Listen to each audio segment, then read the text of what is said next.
Hi guys, Matt from Optempo Trading Group here. We got a lot of requests online about our van, what the build out was, how do you guys use it, and so we're here to kind of give you an overview of it and let you take a look. So a little background on this van. This is actually our second build. Our first build we had for about 3 years. Figured out what we needed in a van, what we liked, what we didn't like, how we were using it, and then we got a second van, and this is our most recent build. We've had it about 6 months. And we're going to give you an overview on how we use it and what may work for you in a build or what to look for. All right, guys. Hey, so we're going to take a quick look on the outside of the van. We'll do a walk around and then we'll come back and do the interior. Come on out. All right, so we went with a little bit bigger van for this build. We went with a 170 wheelbase, regular body. So it's not the really long one and it's not the short 144. So we're right there in the middle. Gave us a little bit more room. We added four-wheel drive to this model, which is great for us. We like to do off-road camping, a lot of backcountry sites. So this is what we ended up with. That's sitting on some black Rhino wheels, the Warlords, running some BF Goodrich KO2 tires, which are great for highway use, but also off-road. So they're a lot quieter than what I used to run on my old van. Up front, I've got a rigid LED light bar, and also an Illuminous light bar as well to kind of tie it all in. We have a port up front for us to plug into shore power, and instead of having to do 30 amp on this, it's just a regular 110 extension cord style plug-in, which makes it a lot easier because we wouldn't need all that amperage for this build anyway. We've got cameras all the way around, which makes this kind of nice. We've got a forward-facing camera, cameras down the side, and then one out the back. So you always have visual around the entire vehicle, which is nice when it's a larger vehicle like this. Got an awning over here. We didn't go a full-length awning. This is a key point for anyone building a van. If you get a really long awning for this thing and it reaches all the way to the back, when you open that back door, it's always a pain to have to lift that awning to get the back door underneath it. So we went with one that was just a little bit shorter that doesn't interfere with the back door. So something to think about. Coming out of the back, this is a setup that a lot of people see on van builds where we have basically a elevated platform bed and then a garage space underneath.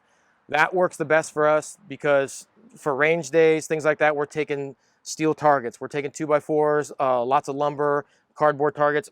That all goes down here, out of the way. The bed can still stay deployed.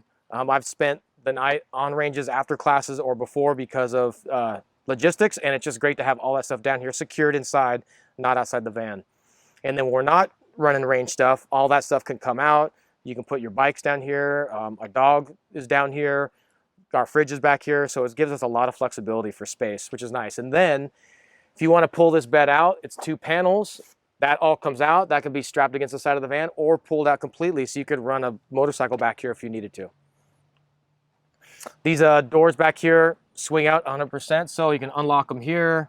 If you guys are familiar with the newer Sprinters, and then they just magnetize, which is nice. Our old van didn't have the magnet stops, so this thing would blow back at you on high winds. So this is kind of nice. It keeps it secure. So I'll close this back up. Got an exterior shower here, which you guys have seen on other vans. Nozzles here, hot and cold water and water. And the way you enclose this, people always ask, how do you shower outside? You can do the pop-up little tents to shower in, which are kind of cumbersome sometimes. What we did was we've got a magnetic enclosure that goes from this door to that door and basically gives you this whole area to shower in. So you can set up all your stuff down here, be blocked from the wind, get some privacy, do your showering, and you're right here with all your clothing and everything you need. Let's see, what else back here? A freshwater tank is a 20-gallon freshwater tank.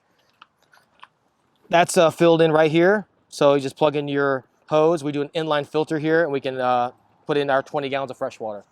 All right, guys, so that was a quick walk around the outside of the van, a little bit of the garage area. But we're going to go inside now and talk more about the details of the build itself.